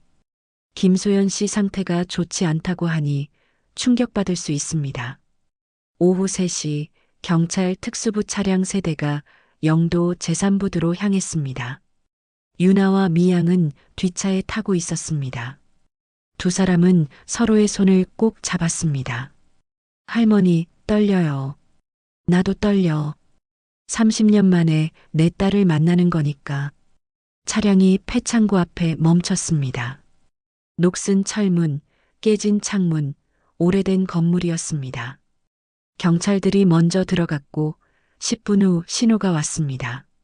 안전합니다. 들어오세요. 유나와 미양은 건물 안으로 들어갔습니다. 어두운 복도를 지나 작은 방으로 안내받았습니다. 문이 열리는 순간 두 사람은 멈춰 섰습니다. 방 한 구석에 여자가 웅크리고 앉아 있었습니다. 머리는 하얗게 새었고 몸은 마르고 옷은 낡았습니다. 50대 후반으로 보이는 그 여자는 경찰들을 보고 두려움에 떨고 있었습니다. 소연아, 미양의 목소리가 떨렸습니다. 여자가 고개를 들었습니다. 그 얼굴은 유나와 닮아 있었습니다. 눈매, 코, 입술 똑같았습니다. 엄마. 유나는 눈물을 흘리며 앞으로 다가갔습니다. 하지만 여자는 뒤로 물러서며 소리쳤습니다. 가지마. 내 딸 어디 갔어? 하임이 어디 있어? 엄마, 저예요. 하임이에요. 거짓말. 하임이는 4살이야. 4살짜리 내 딸 돌려줘. 소연은 벽에 등을 붙이고 계속 울부짖었습니다. 미양이 천천히 다가갔습니다. 소연아, 엄마야. 내가 왔어. 소연은 미양을 보았습니다. 그리고 잠시 멈췄습니다. 엄마. 그래, 엄마야. 소연아, 미안해. 엄마가 늦었어. 미양이 소연을 안았습니다. 소연은 처음엔 저항했지만 점점 힘이 빠지더니 미양의 품에 안겨 울기 시작했습니다. 엄마, 엄마, 나 여기 있었어. 오래 있었어. 하임이 찾아야 해. 하임이 어디 갔어? 하임이는 여기 있어. 이제 다 컸어. 저기 봐. 저 아이가 하임이야. 소연은 유나를 보았습니다. 혼란스러운 눈빛이었습니다. 하임이? 아니야, 하임이는 작아. 유나는 엄마 앞에 무릎을 꿇고 조심스럽게 손을 내밀었습니다. 엄마, 저예요. 제가 자랐어요. 이제 29이에요. 소연은 유나의 손을 만져봤습니다. 그리고 얼굴을 쓰다듬었습니다. 눈물이 흘러내렸습니다. 하임이 정말 하임이야? 네, 엄마. 저예요. 소연은 유나를 꼭 안았습니다.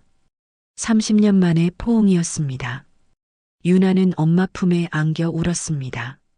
기억나지 않는 엄마였지만 가슴 깊은 곳에서 무언가가 울렸습니다. 박 검사가 조용히 말했습니다. 김소연 씨를 병원으로 옮기겠습니다. 정밀 검사와 치료가 필요합니다. 구급대원들이 들어와 소연을 부축했습니다. 소연은 유나의 손을 놓지 않으려 했습니다. 하이마 가지마, 또 잃어버려. 안 가요, 엄마. 계속 같이 있을 거예요. 유나는 엄마와 함께 구급차에 탔습니다. 미양도 함께 탔습니다. 세 여자, 세 세대가 30년 만에 다시 만났습니다. 구급차가 병원으로 향하는 동안 유나는 엄마의 손을 꼭 잡고 있었습니다. 그 손은 거칠고 차가웠지만 유나에게는 세상에서 가장 따뜻한 손이었습니다. 일주일 후 소연은 부산대병원 정신건강의학과에 입원해 있었습니다. 30년간의 감금과 트라우마로 인한 정신질환 치료가 시작됐습니다. 의사는 장기간 치료가 필요하지만 회복 가능성은 있다고 했습니다. 유나는 매일 병원을 찾아 엄마 곁을 지켰습니다. 소연은 여전히 혼란스러워했지만 유나를 볼 때마다 조금씩 안정을 찾아가는 것 같았습니다. 하이마 오늘도 왔구나. 네, 엄마. 매일 올게요. 해솔이는 어디 있어? 해솔이는 옆 병동에서 회복 중이에요. 곧 퇴원할 수 있대요. 소연은 희미하게 웃었습니다. 유나는 엄마의 손을 잡았습니다. 그 손이 조금씩 따뜻해지고 있었습니다. 오후 2시 미양의 사무실에서 긴급 회의가 열렸습니다. 박지연 검사, 강민수 탐정, 유나, 그리고 미양이 모였습니다. 박 검사가 서류를 펼쳤습니다. 재개발 세력 핵심 인물들을 특정했습니다. 총 5명입니다. 그녀는 사진들을 테이블에 올려놓았습니다. 첫 번째, 이진수. 1995년 당시 구청 개발과장, 현재는 부산모 건설사 회장입니다. 두 번째, 김태준. DNA 검사 조작한 의사, 현재 제1병원 원장. 세 번째, 박기철. 당시 경찰서장, 현재는 은퇴했지만 여전히 영향력이 있습니다. 유나는 사진들을 보며 주먹을 쥐었습니다. 저 사람들이 자신의 삶을, 엄마의 삶을, 할머니의 삶을 망쳐놓은 장본인들이었습니다. 나머지 2명은요? 네 번째, 조민호. 당시 건설업자, 현재도 사업 중입니다. 5번째, 한성욱. 당시 폭력 조직 두목, 실제로 납치와 감금을 실행한 사람입니다. 강민수가 말했습니다. 이 5명이 공모해서 김소연 씨를 납치하고 30년간 감금했습니다. 그리고 손아임 양, 즉 유나 씨를 버렸습니다. 왜 절 죽이지 않았을까요? 박 검사가 대답했습니다. 아마도 당시 여론이 너무 뜨거워서였을 겁니다. 모녀 실종 사건으로 이미 신문에 크게 났는데 아이 시신까지 발견되면 수사가 더 커질 수 있었으니까요. 그래서 기억을 지우고 버린 거죠. 기억을 지웠다고요? 네. 의료 기록을 보니 당신이 발견됐을 때 약물 성분이 검출됐습니다. 기억 상실을 유도하는 약물이었어요. 유나는 몸서리쳤습니다. 자신의 기억이 사라진 게 단순한 트라우마가 아니라 의도적인 약물 투여 때문이었다니. 이제 어떻게 하실 건가요? 박 검사가 단호하게 말했습니다. 이번 주 금요일 5명 모두 동시에 체포합니다. 그리고 기자회견을 열어 모든 사실을 공개하겠습니다. 미양이 물었습니다. 그들이 가만히 있을까요? 증거 인멸하려고 하지 않을까요? 그럴 가능성이 있습니다. 그래서 지금부터 유나 씨와 손 사장님의 신변 보호가 필요합니다. 경찰 보호를 배치하겠습니다. 그때 미양의 휴대폰이 울렸습니다. 모르는 번호였습니다. 미양은 전화를 받았습니다. 여보세요? 손미양 씨죠? 오랜만입니다. 낯선 남자의 목소리였습니다. 하지만 미양은 그 목소리를 기억했습니다. 당신 이진수? 전화 너머로 웃음소리가 들렸습니다. 역시 날 기억하시는군요. 30년 만에 다시 연락드렸습니다. 미양의 얼굴이 굳었습니다. 박 검사가 재빨리 녹음 버튼을 눌렀습니다. 무슨 일이냐? 제 소식 들으셨죠? 곧 체포된다면서요? 검찰이 움직이고 있다는 걸 압니다. 어떻게? 제게도 정보망이 있거든요. 손 사장님, 우리 협상합시다. 협상이라니? 당신과 당신 손녀가 입 다물면 제가 보상해드리겠습니다. 50억? 어떻습니까? 미양은 분노로 떨렸습니다. 이 계자식아, 내 딸을 30년 동안 가둬놓고 이제 와서 돈으로 해결하려고? 손 사장님 진정하세요. 이건 서로를 위한 제안입니다. 당신들도 고생했지만 우리도 이제 나이 들었어요. 굳이 감옥 가고 싶지 않습니다. 너희가 감옥 가는 게 정이야. 정이요? 손 사장님도 우리가 준 돈으로 건물 사서 부자 됐잖아요. 당신도 공범 아닙니까? 미양은 말문이 막혔습니다. 이진수가 말을 이었습니다. 생각해보세요. 재판 가면 몇 년 걸립니다. 그동안 당신 손녀와 증손자는 언론의 관심 속에서 힘들게 살아야 해요. 이미 고생 많이 했는데 더 고생시키고 싶으세요? 협박이냐? 협박이 아니라 충고입니다. 그리고 한 가지 더 알려드릴 게 있어요. 이진수의 목소리가 낮아졌습니다. 김소연 씨, 지금 병원에 입원해 계시죠? 정신과 병동 3층 5호실. 경비가 있긴 하지만 완벽하진 않더군요. 유나의 얼굴이 새하얘졌습니다. 박 검사가 즉시 무전기를 들었습니다. 지금 당장 김소연 씨 병실 경비 강화. 누구도 접근 못하게 해. 이진수가 웃었습니다. 걱정 마세요. 우리는 아직 아무것도 안 했습니다. 하지만 계속 이러시면 보장 못합니다.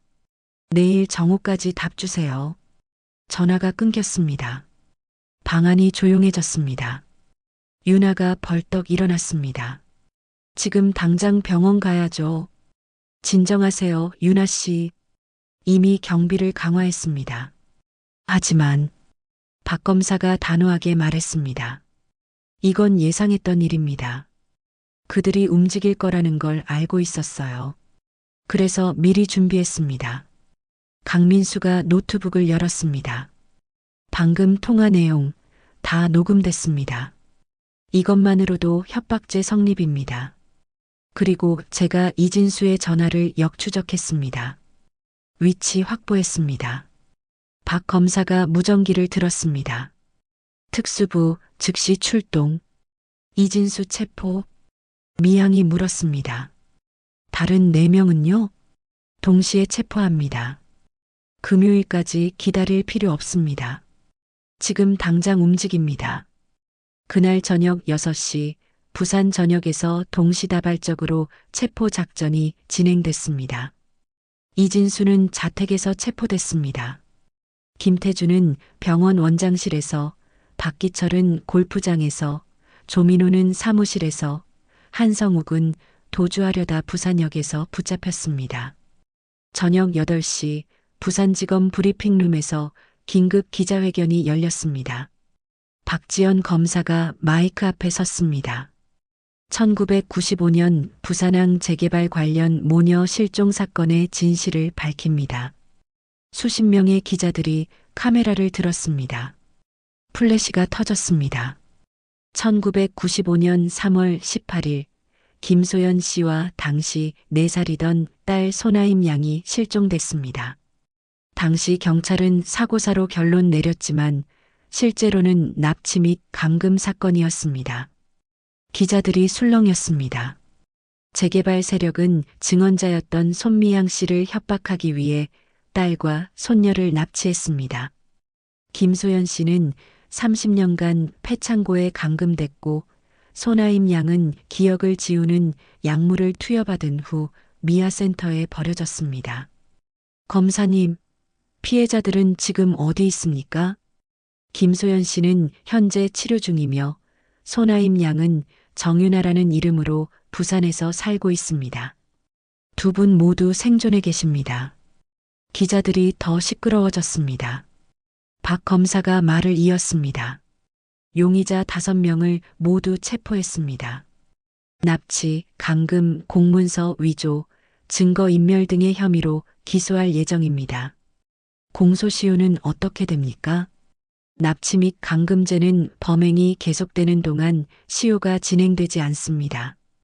김소연 씨가 일주일 전까지 감금되어 있었으므로 공소시효가 성립하지 않습니다. 그날 밤 윤아는 병원에서 소연과 함께 뉴스를 봤습니다. TV에서는 재개발 세력 체포 소식이 톱뉴스로 나오고 있었습니다. 1995년 실종됐던 모녀, 30년 만에 재외 부산항 재개발 비리, 충격적 진실 드러나 경찰과 공무원까지 연루된 조직적 범죄. 소연은 TV를 보며 눈물을 흘렸습니다. 끝났어. 정말 끝난 거야? 윤아는 엄마를 꼭 안았습니다. 네, 엄마. 이제 끝났어요. 그 사람들은 처벌받을 거예요. 소연은 윤아의 품에 안겨 울었습니다. 30년간의 공포와 고통이 마침내 끝났습니다. 옆 병실에서 해솔이가 뛰어왔습니다. 미양이 손을 잡고 함께였습니다. 엄마, 할머니가 TV에 나왔어. 해솔이는 이제 산소통 없이 자유롭게 뛰어다녔습니다. 건강하게 회복된 아이였습니다. 미양이 소연을 보며 말했습니다. 소연아, 우리 이제 평화롭게 살자. 다시는 이런 일 없을 거야. 소연은 엄마와 딸 그리고 증손자를 보며 희미하게 웃었습니다. 아직 완전히 회복되지는 않았지만 그녀의 눈에는 희망이 보였습니다. 네 사람은 그렇게 함께 있었습니다. 30년 만에 다시 만난 가족, 폭풍을 견뎌낸 사람들. 이제 그들에게는 평화로운 내일이 기다리고 있었습니다. 6개월 후, 봄이 왔습니다. 부산 영도 바닷가에 벚꽃이 흐드러지게 피었습니다. 윤아는 해솔이의 손을 잡고 바닷가 산책로를 걷고 있었습니다. 아이는 건강하게 뛰어다니며 웃었습니다. 엄마, 저기 배 봐. 엄청 커. 그러네. 우리 해솔이 나중에 저런 배 타고 여행 가볼까? 응. 할머니랑 외할머니랑 다 같이 가자. 윤아는 웃으며 아이를 안아 올렸습니다. 해솔이는 이제 완전히 건강했습니다. 수술 후 6개월, 더 이상 호흡 곤란도 없었고 어린이집에도 다니기 시작했습니다. 산책로 끝에 있는 작은 카페에 미양이 기다리고 있었습니다. 그녀는 예전처럼 청소부 차림이 아니라 편안한 옷을 입고 있었습니다. 표정도 밝아졌습니다. 할머니, 해솔이가 뛰어가 미양을 안았습니다. 미양은 증손자를 안으며 환하게 웃었습니다. 우리 해솔이 오늘도 건강하구나. 어린이집은 재밌었어? 응, 오늘 그림 그렸어. 할머니 주려고 가져왔어. 해솔이는 가방에서 그림 한 장을 꺼냈습니다. 4명의 사람이 손을 잡고 있는 그림이었습니다. 큰 사람, 중간 사람, 작은 사람, 그리고 아주 작은 사람. 이게 누구야? 여기가 증조할머니, 여기가 외할머니, 여기가 엄마, 여기가 나. 우리 가족이야. 미양은 그림을 보며 눈물을 글썽였습니다. 윤아는 할머니의 어깨를 감싸며 말했습니다. 할머니, 어머니 오늘 퇴원하신대요. 정말? 드디어? 네. 의사 선생님이 많이 좋아지셨대요. 집에서 지내셔도 된다고. 미양은 안도의 한숨을 쉬었습니다. 소연은 지난 6개월 동안 집중 치료를 받았습니다. 정신과 치료, 심리 상담, 물리 치료. 천천히 조금씩 회복되고 있었습니다. 그럼 우리 집으로 가자. 내가 준비해놨어. 할머니, 그러시면 안 돼요. 저희가, 윤아야. 미양은 손녀의 손을 잡았습니다. 우리는 가족이야. 가족끼리 뭘 따지니? 소연이도, 너도, 해솔이도 다 내 가족이야. 같이 살자. 유나는 더 이상 거절하지 않았습니다. 지난 6개월 동안 그녀는 배웠습니다. 도움을 받는 것도 용기라는 것을, 그리고 가족과 함께하는 것이 얼마나 소중한지. 오후 3시 부산 대병원 앞에서 소연이 퇴원했습니다. 휠체어에 앉은 그녀는 여전히 마르고 약해 보였지만 눈빛만큼은 또렷했습니다. 엄마. 유나가 달려가 소연을 안았습니다.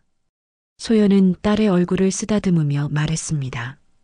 하이마 아니 유나야. 엄마 이제 괜찮아. 외할머니. 해솔이가 뛰어왔습니다. 소연은 손자를 보며 웃었습니다. 예전처럼 혼란스러워하지 않았습니다. 이제 그녀는 현실을 받아들이고 있었습니다. 해솔이, 오늘 어린이집 어땠어? 재밌었어요. 외할머니, 집에 가면 제가 그린 그림 더 보여드릴게요. 그래, 고마워. 할머니가 다 볼게. 미양이 다가왔습니다. 모녀는 서로를 보며 눈물을 흘렸습니다. 엄마, 소연아, 이제 집에 가자.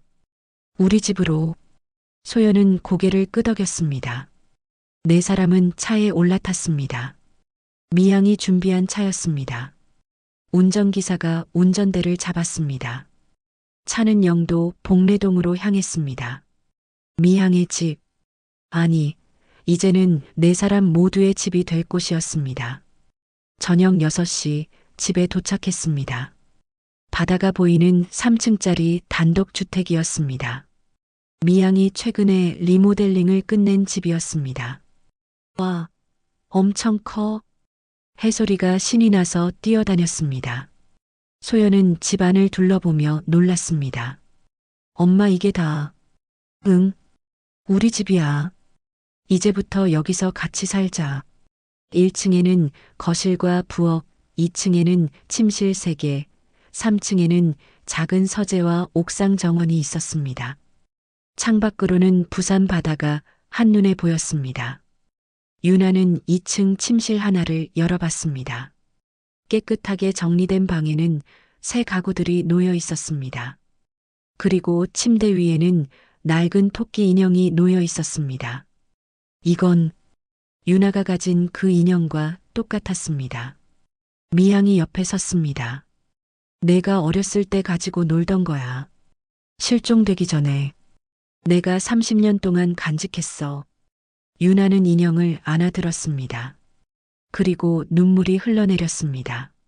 할머니, 이제 돌려주는 거야. 늦었지만. 2사람은 껴안았습니다. 그리고 한참을 그렇게 있었습니다. 저녁 7시 4사람은 식탁에 둘러앉았습니다. 미양이 준비한 저녁 식사였습니다. 부산 전통 음식들이 상에 가득했습니다. 자, 모두 먹자. 우리 첫 가족 식사야. 해솔이가 숟가락을 들며 말했습니다. 잘 먹겠습니다. 모두 웃었습니다. 그리고 함께 식사를 시작했습니다. 소연은 천천히 밥을 먹으며 가족들을 바라봤습니다. 엄마, 딸, 증손자. 30년 만에 되찾은 일상이었습니다. 식사 중에 유나가 조심스럽게 물었습니다. 외할머니, 옛날 기억 조금씩 나세요? 소연은 잠시 생각하다가 대답했습니다. 조금씩 떠올라. 내가 어렸을 때 내가 너를 안고 시장에 갔던 기억. 그날 갑자기 누군가 나를 끌고 갔어. 너는 내 품에서 떨어졌고 나는 소리쳤지만 아무도 도와주지 않았어. 소연의 목소리가 떨렸습니다. 유나는 엄마의 손을 잡았습니다. 괜찮아요, 엄마. 이제 안전해요. 응, 이제는 안전해. 그 사람들 감옥에 갔지? 미양이 고개를 끄덕였습니다. 그래. 5명 모두 실형 선고받았어. 이진수는 15년, 나머지도 10년 이상씩 받았어. 한 달 전 재판이 끝났습니다. 검찰의 철저한 수사와 피해자들의 증언으로 재개발 세력은 모두 유죄 판결을 받았습니다. 납치, 감금, 공문서 위조, 뇌물수수, 모든 죄가 밝혀졌습니다. 그리고 보상금도 나왔어. 보상금이요? 응. 정부에서 피해 보상금으로 3억 원을 지급했어. 내 명의로. 유나는 놀랐습니다. 3억 원이요? 그래. 내가 받아야 할 돈이야. 30년간 빼앗긴 인생에 대한 보상이야. 유나는 숫자가 실감나지 않았습니다. 3억 원. 지난 3년간 갚으려고 몸부림치던 2천만 원 빚보다 훨씬 큰 금액이었습니다. 할머니, 저 이제 빚도 다 갚을 수 있겠네요. 당연하지. 그리고 남은 돈으로 내가 하고 싶은 거 해. 공부든 사업이든 뭐든. 유나는 눈물을 닦으며 웃었습니다. 처음으로 미래를 생각할 수 있게 됐습니다. 하루하루 버티는 게 아니라 진짜 삶을 계획할 수 있게 됐습니다. 밤 9시 해소리를 재운 후 세 여자는 옥상 정원에 올라갔습니다. 부산 야경이 아름답게 펼쳐져 있었습니다. 바다 건너 불빛들이 반짝였습니다. 미양이 말했습니다. 소연아, 유나야. 내가 너희한테 미안해. 엄마, 왜요? 내가 30년 전에 그냥 입 다물었으면 이런 일이 없었을 거야. 유나가 고개를 저었습니다. 아니에요, 할머니. 할머니는 정의로운 일을 하신 거예요. 잘못한 건 그 사람들이에요. 소연도 고개를 끄덕였습니다. 엄마, 나도 그렇게 생각해. 엄마는 옳은 일을 했어. 우리가 피해를 입었지만 그건 엄마 잘못이 아니야. 미양은 눈물을 흘렸습니다. 30년간 짊어졌던 죄책감이 조금씩 녹아내렸습니다. 유나가 말했습니다. 엄마, 외할머니, 이제 우리 앞만 보며 살아요. 과거는 과거로 두고 우리 행복하게 살아요. 그래, 그래야지. 세 사람은 서로를 안았습니다. 할머니, 엄마, 딸.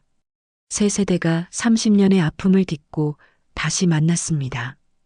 밤하늘에 별이 빛났습니다. 부산 바다 위로 잔잔한 파도 소리가 들렸습니다. 그리고 세 여자는 알았습니다. 이제 진짜 삶이 시작된다는 것을.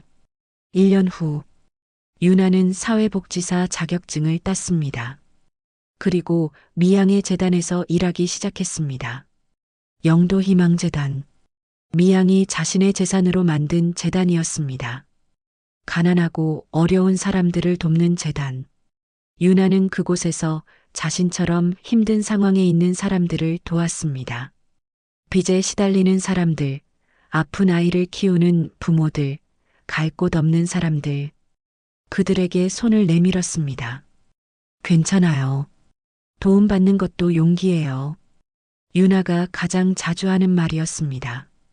예전에 식당 사장이 자신에게 해줬던 말.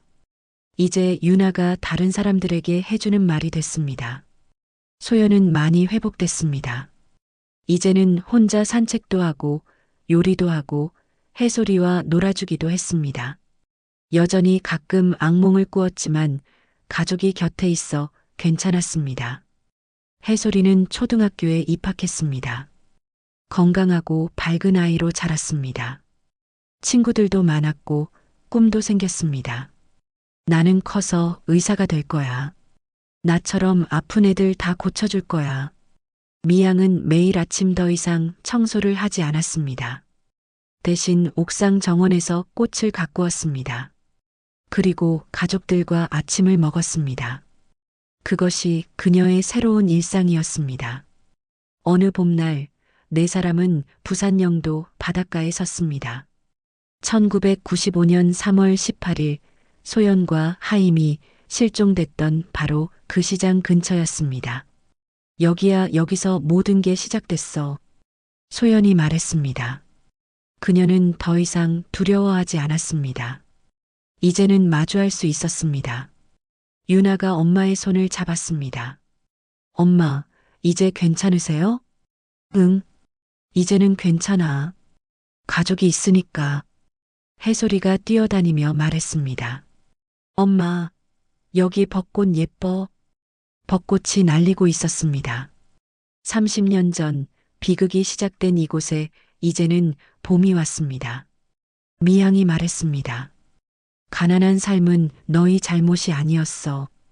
잃어버린 건 우리가 다시 찾았어. 이제 우리 행복하게 살자. 유나는 고개를 끄덕였습니다. 그리고 가족들을 보며 말했습니다. 네, 우리 함께 행복하게 살아요. 다시는 놓지 말아요. 네 사람은 서로 손을 잡았습니다.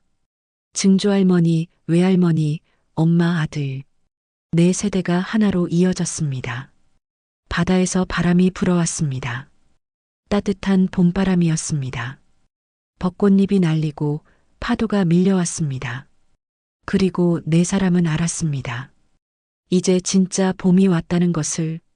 시청해주신 여러분, 오늘의 이야기가 마음에 닿았다면 좋아요와 구독으로 다음 이야기의 문을 열어주세요. 눈물 꽃길이었습니다.